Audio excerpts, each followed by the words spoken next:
ಮಾನ್ಯ ಕೇಳುಗರೆ, ಇದು ಜ್ಞಾನಧ್ವನಿ 90.8 FM ಸಮುದಾಯ ಬಾನುಲಿ ಕೇಂದ್ರ ಮೈಸೂರು. ತಮಗೆಲ್ಲರಿಗೂ ಮಹಾಶಿವರಾತ್ರಿಯ ಶುಭಾಶಯಗಳು. ಇಂದು ನನ್ನೊಂದಿಗೆ ಇದ್ದಾರೆ ಗೋಪಾಲಸ್ವಾಮಿ PU ಕಾಲೇಜಿನ ಇಂಗ್ಲಿಷ್ ಉಪನ್ಯಾಸಕಿಯರಾದ ಕುಮಾರಿ ಭವತಾರಿಣಿಯವರು. ಶಿವನ ಬಗ್ಗೆ ನಾಮಾಮೃತವನ್ನು ಅವರು ನೀಡಲಿದ್ದಾರೆ. ನಾನು ಶಿವನ ಬಗ್ಗೆ 4 ಮಾತುಗಳನ್ನು ಆಡಲಿದ್ದೇನೆ. ತಮಗೆಲ್ಲರಿಗೂ ಮತ್ತೊಮ್ಮೆ ಸ್ವಾಗತ. ಧನ್ಯವಾದಗಳು ಸರ್. ನಿಮಗೂ ಹಾಗೂ ಎಲ್ಲ ಕೇಳುಗರಿಗೂ ಮಹಾಶಿವರಾತ್ರಿಯ ಶುಭಾಶಯಗಳು. ಭಾರತೀಯರಾದ ನಾವು ಆಚರಿಸುವ ಹಬ್ಬ ಹರಿದಿನಗಳು, ಸಮಾರಂಭಗಳು, ದಿನಾಚರಣೆಗಳು, ಜಯಂತ್ಯೋತ್ಸವಗಳು ಸಾಮಾನ್ಯವಾಗಿ ಅಮರವಾಗಿ ಉಳಿದಿರುವ ಯಾವುದೋ ಗತ ವ್ಯಕ್ತಿಯ, ಶಕ್ತಿಯ ಅಥವಾ ಪ್ರಾಚೀನತೆಯ ಪ್ರತೀಕವಾಗಿರುತ್ತದೆ. ಅಂತಹ ಒಂದು ವ್ರತಾಚರಣೆ ಈ ಮಹಾಶಿವರಾತ್ರಿ. ಮಾಘ ಕೃಷ್ಣ ಚತುರ್ದಶ್ಯಾಂ ಆದಿದೇವೋ ಮಹಾನಿಶಿ ಶಿವಲಿಂಗ ತಯೋದ್ಭೂತಃ ಕೋಟಿ ಸೂರ್ಯ ಸಮಪ್ರಭಃ ತತ್ಕಾಲ ವ್ಯಾಪಿನೀಗೃಹ್ಯ ಶಿವರಾತ್ರಿ ವ್ರತೇ ತಿಥಿ ಎಂದಿದೆ ಒಂದು ಶ್ಲೋಕ. ಮಹಾಶಿವರಾತ್ರಿಯ ಮಧ್ಯರಾತ್ರಿಯಂದು ಕೋಟಿ ಸೂರ್ಯರ ಪ್ರಕಾಶವನ್ನು ಹೊಂದಿದ ಪರಶಿವನು ಶಿವಲಿಂಗದಿಂದ ಉದ್ಭವಿಸಿದನೆಂದು ಈಶಾನ ಸಂಹಿತೆ ತಿಳಿಸಿದೆ. ಇಂತಹ ಶಿವನನ್ನು ಶಿವರಾತ್ರಿಯೆಂದು ಅರ್ಚನೆ ಪೂಜೆ ಮಾಡಿದರೆ ಭಕ್ತನ ದುಃಖ ದುಮ್ಮಾನಗಳು ದೂರವಾಗಿ ಆಯುರಾರೋಗ್ಯ ಐಶ್ವರ್ಯಾದಿಗಳು ಲಭಿಸುತ್ತದೆ. ಇಂತಹ ಮಹಾಶಿವರಾತ್ರಿಯನ್ನು ಮಹಾಪರ್ವವೆಂತಲೂ ವ್ರತರಾಜವೆಂತಲೂ ಕರೆಯುವುದುಂಟು. ಈ ವ್ರತವು ಪಾಲ್ಗುಣ ಮಾಸದ ಕೃಷ್ಣ ಪಕ್ಷದ ಚತುರ್ದಶಿ ಎಂದು ಆಚರಿಸಲಾಗುತ್ತದೆ. ಶಿವರಾತ್ರಿಯು ಶಿವನಿಗೆ ಅತ್ಯಂತ ಪ್ರಿಯವಾದ ದಿನವು. ಈ ರಾತ್ರಿ ಭಕ್ತರು ಉಪವಾಸ, ಜಾಗರಣೆ ಮಾಡುವ ಮೂಲಕ ಶಿವನ ಅನುಗ್ರಹ ಪಡೆಯುತ್ತಾರೆ. ಇದು ಅಜ್ಞಾನವನ್ನು ದೂರ ಮಾಡುವ, ಸುಜ್ಞಾನವನ್ನು ನೀಡುವ ದಿನ ಎನ್ನಲಾಗಿದೆ. ಈ ದಿನದಂದು ಶಿವನಿಗೆ ಅಭಿಷೇಕ, ಪೂಜೆಯನ್ನು ಮಾಡಲಾಗುತ್ತದೆ.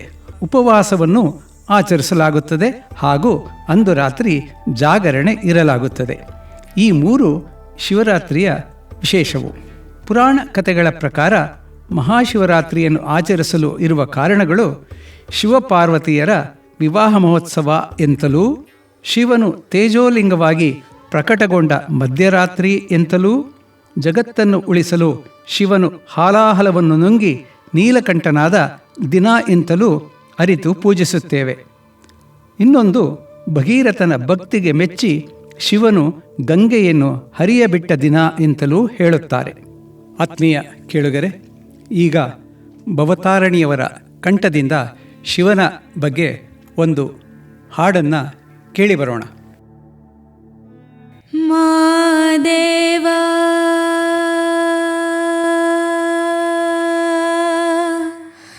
ಮಾದೇವ ಮಾದೇವ ಮಾದೇವ ಮಾದೇವ ಮಾದೇವ ಮಾದೇವ ಮಾದೇವ ಮಾದೇವ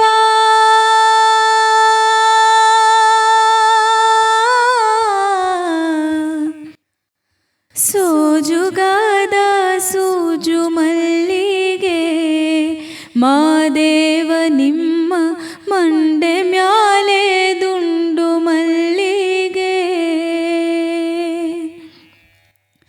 ಸೋಜುಗಾದ ಸೂಜು ಮಲ್ಲಿಗೆ ಮಾದೇವ ನಿಮ್ಮ ಮಂಡೆ ಮ್ಯಾಲೆ ದುಂಡು ಮಲ್ಲಿಗೆ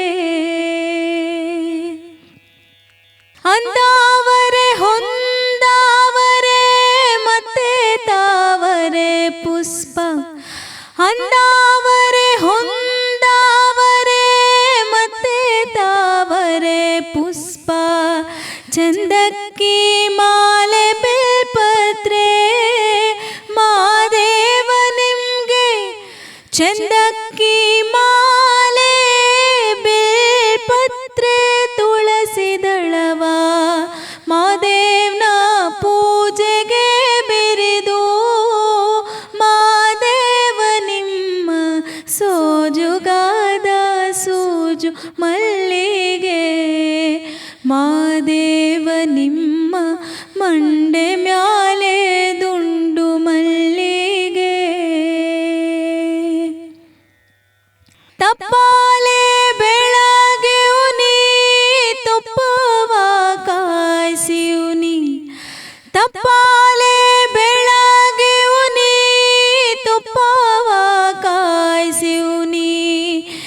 ಕಿತ್ತಾಲೆ ಹಣ್ಣ ತಲ್ದೇವ್ನಿ ಮಾದೇವ ನಿಮ್ಗೆ ಕಿತ್ತಾಳೆ ಹಣ್ಣ ತಲ್ದೇವ್ನಿ ಮಾದಪ್ಪ ಕಿತ್ತಾಡಿ ಬರುವ ಪರುಸೆಗೆ ಮಾದೇವ ನಿಮ್ಮ ಸೋಜುಗಾದ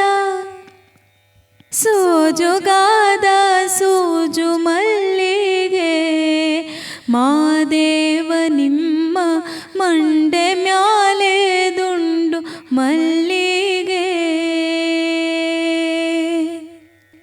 ಬೆಟ್ಟತ್ಕೊಂಡ್ ಹೋಗೋರ್ಗೆ ಅಟ್ಟಿ ಹಂಬಲವ್ಯಾಕೆ ಬೆಟ್ಟತ್ಕೊಂಡ್ ಹೋಗೋರ್ಗೆ ಅಟ್ಟಿ ಹಂಬಲವ್ಯಾಕೆ ಬೆಟ್ಟದ ಮಾದೇವ ಗತಿಯೆಂದು ಮಾದೇವ ನೀವೇ ಮಾದೇವ ನೀವೇ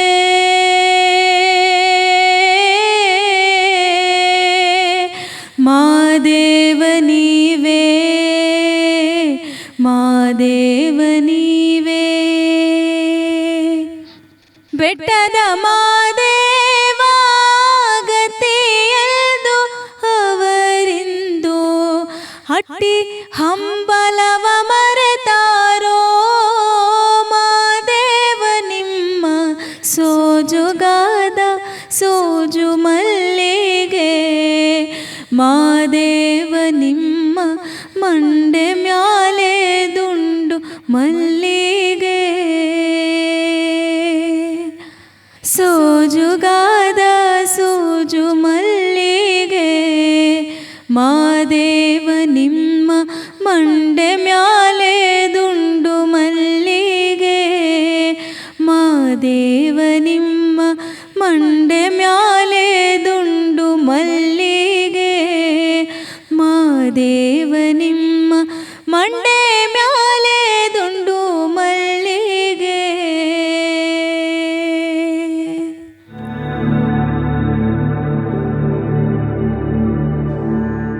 ಶಿವನನ್ನು ಪರಮೇಶ್ವರ, ಜಗದೀಶ್ವರ, ಮಹೇಶ್ವರ, ಮಂಜುನಾಥ, ಮಲ್ಲಿಕಾರ್ಜುನ, ಭೀಮಾಶಂಕರ, ಮಹಾಕಾಲ, ಅಮಲೇಶ್ವರ, ವೈದ್ಯನಾಥ, ಸೋಮನಾಥ, ವಿಶ್ವನಾಥ, ಉಮಾಮಹೇಶ್ವರ, ಪಾರ್ವತೀ ಪರಮೇಶ್ವರ, ಬೈರಾಗಿ, ವೈರಾಗಿ, ಮಹಾಯೋಗಿ, ಅರ್ಧನಾರೀಶ್ವರ, ಸ್ಮಶಾನವಾಸಿ, ಭಸ್ಮಲೇಪಕ, ಕೈಲಾಸವಾಸಿ ಹೀಗೆ 100 ಹೆಸರುಗಳಿಂದ ಕರೆಯಲಾಗಿದೆ. ಸಮುದ್ರ ಮಥನ ಕಾಲದಲ್ಲಿ ಹೊರಬಂದ ವಿಷವನ್ನು ಸ್ವೀಕರಿಸಿ ತನ್ನ ಕಂಠದಲ್ಲಿ ಇಟ್ಟುಕೊಂಡವನು ಈ ವಿಷಕಂಠ. ಶಿವ ಎಂದರೆ ಮಂಗಳವನ್ನು ಉಂಟು ಮಾಡುವವನು ಎಂದು. ಶಿವನು ಸಕಲವನ್ನೂ ಒಳಗೊಳ್ಳುವವನು. ಯಾರೊಡನೆ ಯಾವುದರೊಡನೆ ಬೇಕಾದರೂ ಸರಾಗವಾಗಿ ಇರಬಲ್ಲವನು. ದೇವತೆಗಳಾದಿಯಾಗಿ ಎಲ್ಲರಿಂದಲೂ ಪೂಜಿಸಲ್ಪಡುವವನು ಈ ಶಿವನು. ಶಿವನು ಆದಿಪುರುಷನು, ಆದಿಯೋಗಿಯು, ಪರಮಪುರುಷನೂ ಕೂಡ. ಎಲ್ಲರ ಬದುಕಿನೊಂದಿಗೆ ಒಂದಾಗಿ ಇರುವವನು ಈ ಶಿವನು. ಶಿವನು ಪೂರ್ಣ ಚೇತನನು, ಆಡಂಬರ ಇಲ್ಲದವನು, ಪುನರಾವರ್ತನೆ ಇಲ್ಲದವನು, ಸದಾ ಸ್ವಯಂ ಪ್ರೇರಿತನು, ನಿತ್ಯ ನೂತನನು, ನಿರಂತರ ಸೃಜನಶೀಲನು, ಪ್ರಾಣಕ್ಕೆ ಪ್ರಾಣನಾದ ಚೈತನ್ಯನೂ ಇವನು. ಶಿವನ ಧ್ಯಾನ ಹೀಗಿದೆ. ಧ್ಯಾಯೇ ನಿತ್ಯಂ ಮಹೇಶಂ ರಜತಗಿರಿನಿಭಂ ಚಾರುಚಂದ್ರಾವತಂಸಂ ರತ್ನಾಕಲ್ಪೋಜ್ವಲಾಂಗಂ ಪರಶು ಮೃಗವರಾಭೀತಿಹಸ್తం ಪ್ರಸನ್ನಂ ಪದ್ಮಾಸೀನಂ ಸಮಂತಾತ್ ಸ್ತುತಮಮರಗಣೈರ್ವ್ಯಾಘ್ರಕೃತ್ತಿಂ ವಸಾನಂ ವಿಶ್ವಾದ್ಯಂ ವಿಶ್ವವಂದ್ಯಂ ನಿಖಿಲ ಭಯಹರಂ ಪಂಚವಕ್ತ್ರಂ ತ್ರಿನೇತ್ರಂ ಎಂದು. ಇನ್ನು ವೈಜ್ಞಾನಿಕವಾಗಿ ಶಿವರಾತ್ರಿಯ ಬಗ್ಗೆ ಹೇಳುವುದಾದರೆ, ಸೂರ್ಯ ಚಂದ್ರರ ಚಲನೆಯಿಂದ ಕಾಲ ವ್ಯತ್ಯಾಸಕ್ಕೆ ನಮ್ಮ ದೇಹ ಹೊಂದಿಕೊಳ್ಳಬೇಕಾಗುತ್ತದೆ. ಚಳಿಗಾಲದ ಮುಕ್ತಾಯ ಮತ್ತು ಬೇಸಿಗೆಯ ಪ್ರಾರಂಭದ ಅವಧಿ ಈ ದಿನದಿಂದ ಪ್ರಾರಂಭ. ಉಪವಾಸವು ದೇಹವನ್ನು ಶುದ್ಧೀಕರಿಸಲು ಮತ್ತು ಕಾಲಮಾನದ ಬದಲಾವಣೆಗೆ ಹೊಂದಿಕೊಳ್ಳಲು ಸಹಾಯ ಮಾಡುತ್ತದೆ ಎಂದು. ಈ ದಿನದಲ್ಲಿ ಸೂರ್ಯನ ಶಾಖ ಕಡಿಮೆಯಾಗಿರುತ್ತದೆ ಮತ್ತು ಚಂದ್ರನ ಪ್ರಕಾಶ ಕ್ಷೀಣಿಸಿರುತ್ತದೆ. ಇನ್ನು ಯೋಗಿಕ ಸಂಪ್ರದಾಯದಂತೆ ಹೇಳುವುದಾದರೆ, ಈ ದಿನ ಉತ್ತರ ಗೋಳಾರ್ಧದಲ್ಲಿ ಗ್ರಹಗಳ ಸ್ಥಾನವು ಮಾನವನ ಶಕ್ತಿಯನ್ನು ನೈಸರ್ಗಿಕವಾಗಿ ಮೇಲಕ್ಕೆತ್ತುತ್ತದೆ. ಆದುದರಿಂದ ನಮ್ಮ ಬೆನ್ನು ಮೂಳೆಯನ್ನು ನೇರವಾಗಿಟ್ಟುಕೊಂಡು ಜಾಗರಣೆ ಮಾಡುವುದು ಉತ್ತಮವು ಎಂದು ಹೇಳಿದೆ. ಲಿಂಗೇಶು ಚ ಸಮಸ್ತೇಷು ಚಲೇಷು ಸ್ಥಾವರೇಷು ಚ ಸಂಕ್ರಮಿಷ್ಯಾಮ್ಯದಿ ಸಂದಿಗ್ಧಂ ವರ್ಷಪಾಪ ವಿಶುದ್ಧಯೇ ಎಂದಿದೆ ಒಂದು ಶ್ಲೋಕ.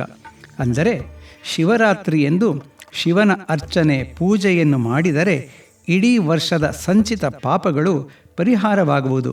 ಅಂದು ಸ್ಥಾವರ ಜಂಗಮ ಲಿಂಗಗಳಲ್ಲೂ ಪರಶಿವನ ಸಾನ್ನಿಧ್ಯ ಇರುವುದು. ಈ ದಿನದಂದು ಶಿವಪಾರ್ವತಿಯರು ಭೂಮಿಯಲ್ಲಿ ಸಂಚರಿಸುತ್ತಾರೆ ಎಂಬ ನಂಬಿಕೆ ನಮ್ಮದು. ಆದುದರಿಂದ ಈ ದಿನದಂದು ಸ್ಥಾವರ ಜಂಗಮ ಲಿಂಗಗಳನ್ನು ಯಾರು ಪೂಜಿಸುವರೋ ಅವರ ಪಾಪಗಳು ಪರಿಹಾರವಾಗುತ್ತದೆ ಎಂದು ಶಿವನೇ ತಿಳಿಸಿದ್ದಾನೆ. ಈಗ ಮತ್ತೊಂದು ಶಿವನ ಬಗ್ಗೆ ಗೀತೆಯನ್ನು ಕೇಳೋಣ, ಭವತಾರಿಣಿಯವರ ಧ್ವನಿಯಲ್ಲಿ. ನೀಡು ಶಿವ ನೀಡದಿರು ಶಿವ, ಬಾಗುವುದು ನನ್ನ ಕಾಯ. ನೀಡು ಶಿವ ನೀಡದಿರು ಶಿವ, ನೀಡು ಶಿವ ನೀಡದಿರು ಶಿವ, ಬಾಗುವುದು ನನ್ನ ಕಾಯ, ಬಾಗುವುದು ನನ್ನ ಕಾಯ. ನಾನೇಕೆ ಅಂಜಲಿ ನೀ ನನ್ನ ಅಂಬಲಿ, ನಾನೇಕೆ ಅಂಜಲಿ ನೀ ನನ್ನ ಅಂಬಲಿ. ನೀಡೋ ಶಿವ ನೀಡದಿರು ಶಿವ, ಬಾಗುವುದು ನನ್ನ ಕಾಯ, ಬಾಗುವುದು ನನ್ನ ಕಾಯ. ಶೃಂಗಾರ ಕೃತಕ ಬಂಗಾರ ಕ್ಷಣಿಕ, ಬಾಳಲ್ಲಿ ಬಡಿವಾರವೇಕೆ. ಶೃಂಗಾರ ಕೃತಕ ಬಂಗಾರ ಕ್ಷಣಿಕ, ಬಾಳಲ್ಲಿ ಬಡಿವಾರವೇಕೆ. ನೀನಿತ್ತ ಕಾಯ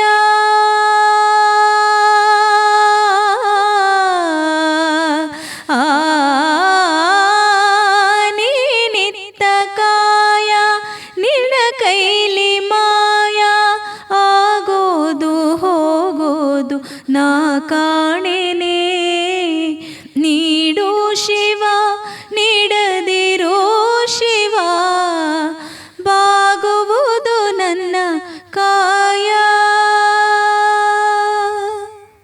ಮಾಳಿಗೆ ಕೊಟ್ಟರು ಮರದಡಿಯೇ ಇಟ್ಟರು, ನಾನಂತೂ ನಿನ್ನನ್ನಲಾರೆ.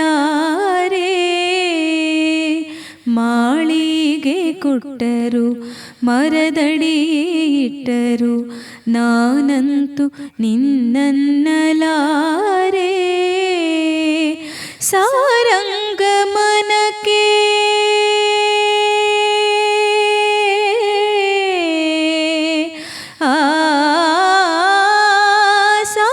ಸಾರಂಗಮನಕ್ಕೆ ನೂರಾರು ಬಯಕೆ ಮುಂದಿಟ್ಟು ರಮಿಸೋದು ನಾ ಕಾಣೆನೆ.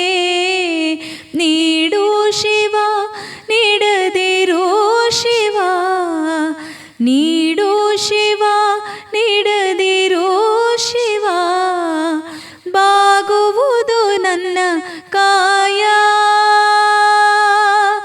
ಬಾಗುವುದು ನನ್ನ ಕಾಯ, ಬಾಗುವುದು ನನ್ನ ಕಾಯ. ಒಂದು ಶಿವರಾತ್ರಿ ವ್ರತವನ್ನು ಆಚರಿಸಿದರೆ 1000 ಏಕಾದಶಿ ವ್ರತದ ಫಲ ಹಾಗೂ ಕಾಶಿಯಲ್ಲಿ ಮುಕ್ತಿ ಪಡೆದ ಪುಣ್ಯ ಫಲಗಳು ಸಿಗುವುದೆಂದು ಶಿವಪುರಾಣದಲ್ಲಿ ಹೇಳಿದೆ. ಶಿವರಾತ್ರಿ 4 ಜಾವ ಅಥವಾ ಯಾಮದಲ್ಲಿ ಮಾಡುವ ಪೂಜೆ. 1 ಜಾವ ಅಥವಾ ಯಾಮ ಎಂದರೆ 2 ಗಂಟೆ 30 ನಿಮಿಷದ್ದು.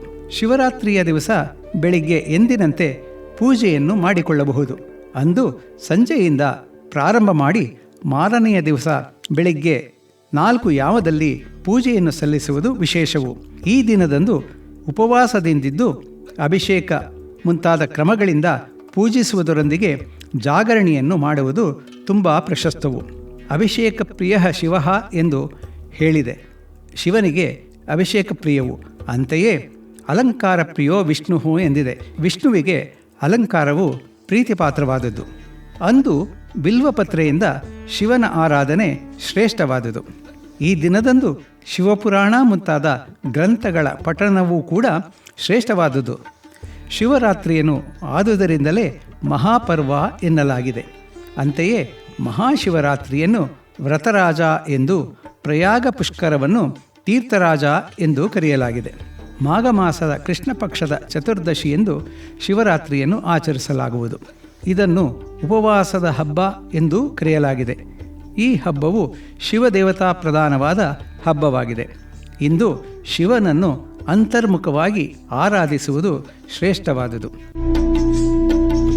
ಶಿವನನ್ನು ಪಂಚಾಕ್ಷರಿ ಮಂತ್ರವಾದ ಓಂ ನಮಃ ಶಿವಾಯ, ಪಂಚಭೂತಗಳಾದ ಪೃಥ್ವಿ, ಆಪ, ತೇಜ, ವಾಯು, ಆಕಾಶಗಳನ್ನು ನೆನೆಯುತ್ತಾ ಪಂಚ ತನ್ಮಾತ್ರೆಗಳಾದ ಗಂಧ, ರಸ, ರೂಪ, ಸ್ಪರ್ಶ, ಶಬ್ದಗಳನ್ನು ಒಳಗೊಂಡು ಪಂಚ ಅಂಗಗಳಾದ ತಿಥಿ, ವಾರ, ನಕ್ಷತ್ರ, ಯೋಗ, ಕರ್ಣಗಳಿಂದ ಕೂಡಿದ ಪಂಚಕೋಶಗಳಾದ ಅನ್ನಮಯ, ಪ್ರಾಣಮಯ, ಮನೋಮಯ, ವಿಜ್ಞಾನಮಯ, ಆನಂದಮಯದಿಂದ ಕೂಡಿದ ಪಂಚ ಪ್ರಾಣಗಳಾದ ಪ್ರಾಣ, ಅಪಾನ, ವ್ಯಾನ, ಉದಾನ, ಸಮಾನಗಳಿಂದ ಆರಾಧಿಸಲಾಗುವುದು.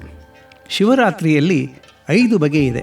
ಒಂದು ನಿತ್ಯ ಶಿವರಾತ್ರಿ, ಇನ್ನೊಂದು ಪಕ್ಷ ಶಿವರಾತ್ರಿ, ಮತ್ತೊಂದು ಮಾಸ ಶಿವರಾತ್ರಿ, ಮಗದೊಂದು ಯೋಗ ಶಿವರಾತ್ರಿ, ಅಂತಿಮವಾಗಿ ಮಹಾಶಿವರಾತ್ರಿ.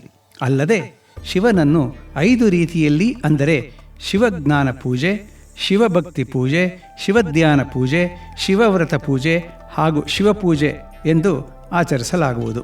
ಶಿವನಿಗೆ ಪಂಚಮುಖಗಳು: ಅಘೋರ, ತತ್ಪುರುಷ, ವಾಮದೇವ, ಸದ್ಯೋಜಾತ ಹಾಗೂ ಈಶಾನ.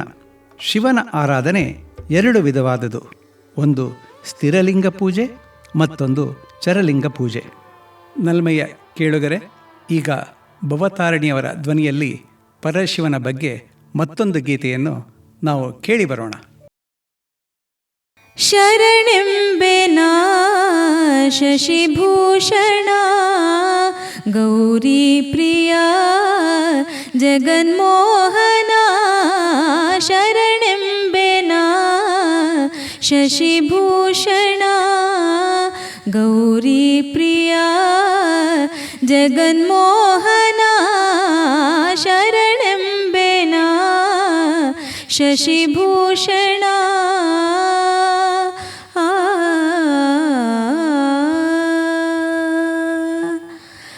ಕೆಂಜೆಡೆ ಮುಡಿಯ ಕಾಪಾಲಿಕನೇ ನಂಜು ನುಂಗಿದ ನಂಜುಂಡೇಶನೇ. ಕೆಂಜೆಡೆ ಮುಡಿಯ ಕಾಪಾಲಿಕನೇ ನಂಜು ನುಂಗಿದ ನಂಜುಂಡೇಶನೇ. ಅಂಜಿದ ಬಾಲನ ಅಪ್ಪಿ ಮುದ್ದಾಡಿದ, ಅಂಜಿದ ಬಾಲನ ಅಪ್ಪಿ ಮುದ್ದಾಡಿದ ಮೃತ್ಯುಂಜಯ ನಿದಯಾಮಯ. ಶರಣೆಂಬೆನ ಶಶಿಭೂಷಣ ಗೌರಿ ಪ್ರಿಯ ಜಗನ್ಮೋಹನ. ಶರಣೆಂಬೆ ನಾ ಶಶಿಭೂಷಣ.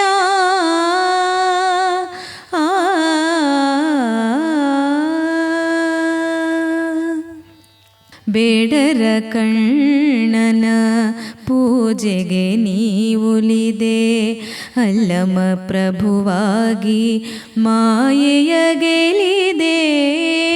ಬೇಡರ ಕಣ್ಣನ ಪೂಜೆಗೆ ನೀವುಲಿದೆ, ಅಲ್ಲಮ ಪ್ರಭುವಾಗಿ ಮಾಯೆಯ ಗೆಲಿದೆ. ಬಲ್ಲಿದ ಬಸವಂಗೆ ಕುಲದೈವ ನೀನಾದೆ,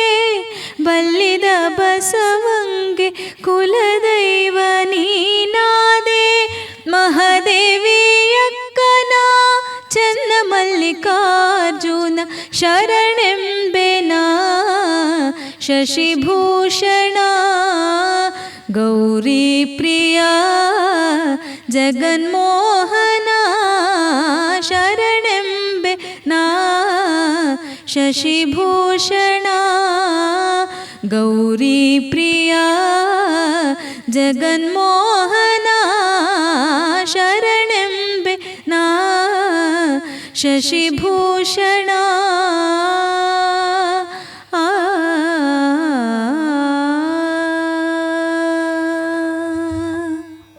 ಈ ದಿನದಂದು 4 ಯಾಮದಲ್ಲಿ ಶಿವನನ್ನು ಆರಾಧಿಸಲಾಗುವುದು. ಅಂದರೆ ಸಂಜೆ 6ರಿಂದ 9ರವರೆಗೆ ಮೊದಲನೇ ಯಾಮ, ರಾತ್ರಿ 9ರಿಂದ 12ನೇವರೆಗೆ 2ನೇ ಯಾಮ, 12ರಿಂದ 3 ಗಂಟೆಯವರೆಗೆ 3ನೇ ಯಾಮ ಹಾಗೂ 3 ಗಂಟೆಯಿಂದ ಮಾರನೇ ದಿವಸ ಬೆಳಿಗ್ಗೆ 6ರವರೆಗೆ 4ನೇ ಯಾಮ ಎನ್ನಲಾಗಿದೆ. ಹೀಗೆ 4 ಯಾಮ ಅಥವಾ ಜಾವದಲ್ಲಿ ಶಿವನನ್ನು ಆರಾಧಿಸುವ ಕ್ರಮವೇ ಶಿವರಾತ್ರಿ ವ್ರತವು. ಈಗಾಗಲೇ ತಿಳಿಸಿದಂತೆ ಅಭಿಷೇಕ ಪ್ರಿಯನೆಂದು ಕರೆಯಲಾಗಿದೆ. ಶಿವನನ್ನು ಒಲಿಸಿಕೊಳ್ಳಲು ತ್ರಿದಳದಿಂದ ಕೂಡಿರುವ ಬಿಲ್ವಪತ್ರೆ ಅತೀ ಶ್ರೇಷ್ಠವಾದುದು. ಇನ್ನು ಮೊದಲ ಯಾಮದ ಪೂಜೆಯಲ್ಲಿ ಪಂಚಗವ್ಯದಿಂದ ಅಭಿಷೇಕ ಮಾಡಿದರೆ ಒಳ್ಳೆಯದು. ಶಿವನಿಗೆ ರೇಷ್ಮೆ ವಸ್ತ್ರವನ್ನು ಧಾರಣೆ ಮಾಡಬಹುದು. ಅಕ್ಷತೆಯೊಂದಿಗೆ ಚಿನ್ನಾಭರಣಗಳಿಂದ ಅಲಂಕರಿಸಿ ತಾವರೆ ಬಿಲ್ವಗಳಿಂದ ಋಗ್ವೇದದಿಂದ ಪಾರಾಯಣ ಮಾಡುವ ಮೂಲಕ ಪೂಜೆ ಮಾಡುವುದು ಶ್ರೇಷ್ಠವು. 2ನೇ ಯಾಮದಲ್ಲಿ ಪಂಚಾಮೃತದಿಂದ ಅಭಿಷೇಕ, ಅವನಿಗೆ ಹಳದಿ ವಸ್ತ್ರಧಾರಣೆಯನ್ನು ಮಾಡಬೇಕು. ಅಕ್ಷತೆಯೊಂದಿಗೆ ರತ್ನಾಭರಣಗಳಿಂದ ಅಲಂಕರಿಸಿ ತುಳಸಿ ಬಿಲ್ವದಿಂದ ಯಜುರ್ವೇದದಿಂದ ಪಾರಾಯಣ ಮಾಡುವ ಮೂಲಕ ಪೂಜೆ ಸಲ್ಲಿಸಬೇಕು. 3ನೇ ಯಾಮದಲ್ಲಿ ಜೇನುತುಪ್ಪದಿಂದ ಅಭಿಷೇಕ ಒಳ್ಳೆಯದು. ಆಗ ಭಗವಂತನಿಗೆ ಕೆಂಪು ರೇಷ್ಮೆ ವಸ್ತ್ರವನ್ನು ಧರಿಸಬೇಕು. ಈಗ ಗೋಧಿ ಅಕ್ಷತೆಯಿಂದ ಪೂಜೆ ಮಾಡಬೇಕು. ಮಾಣಿಕ್ಯ ಆಭರಣದಿಂದ ಅಲಂಕಾರ ಮಾಡಬೇಕು. ವಿವಿಧ ಪತ್ರೆಗಳಿಂದ ಸಾಮವೇದ ಪಾರಾಯಣದ ಮೂಲಕ ಪೂಜೆಯನ್ನು ಸಲ್ಲಿಸಬೇಕು. ಅಂತಿಮವಾಗಿ 4ನೇ ಯಾಮದಲ್ಲಿ ಭಗವಂತನಿಗೆ ಹಾಲಿನಿಂದ ಅಭಿಷೇಕವನ್ನು ಮಾಡುವುದು ಬಹುಶ್ರೇಷ್ಠವು. ಅವನಿಗೆ ನೀಲಿ ವಸ್ತ್ರವನ್ನು ಧಾರಣೆ ಮಾಡಬೇಕು. ಉದ್ದಿನಬೇಳೆಯ ಅಕ್ಷತೆಯಿಂದ ಪೂಜೆ ಸಲ್ಲಿಸಬೇಕು. ಮುದ್ರಾಭರಣದಿಂದ ಅಲಂಕಾರ ಮಾಡಬೇಕು ಹಾಗೂ ಸುಗಂಧಪೂರಿತ ಪುಷ್ಪಗಳಿಂದ ಅಥರ್ವ ವೇದ ಪಾರಾಯಣದ ಮೂಲಕ ಭಗವಂತನನ್ನು ಅಂದರೆ ಶಿವನನ್ನು ಪೂಜಿಸಬೇಕು. ಶಿವರಾತ್ರಿ ಸಮಯದಲ್ಲಿ ತಿಳಿದೋ ತಿಳಿಯದೆಯೋ ಉಪವಾಸವನ್ನು ಹಾಗೂ ಶಿವನ ಪೂಜೆಯನ್ನು ಮಾಡಿದರೆ ಅದರಲ್ಲೂ ಬಿಲ್ವಪತ್ರೆಯಿಂದ ಅರ್ಚಿಸಿದವರಿಗೆ ಸಿದ್ಧಿ ಉಂಟಾಗುತ್ತದೆ.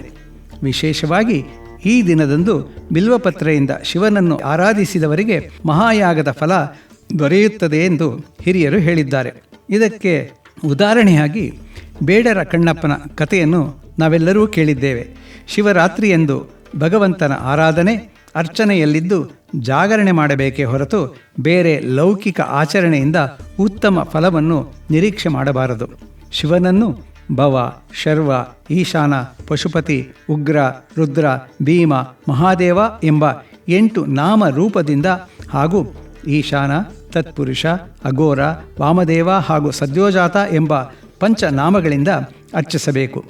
ಈ ದಿನದಂದು ಪಂಚಾಮೃತ ಹಾಲು, ಮೊಸರು, ತುಪ್ಪ, ಜೇನುತುಪ್ಪ, ಸಕ್ಕರೆ ಇವುಗಳಿಂದ ಹಾಗೂ ಭಸ್ಮ, ಬಿಲ್ವ, ರುದ್ರಾಕ್ಷ, ಗಂಧ, ಪತ್ರ ಹಾಗೂ ರುದ್ರ ಚಮಕಗಳಿಂದ ಕೂಡಿದ ಅಭಿಷೇಕವು ಶ್ರೇಷ್ಠವಾದುದು.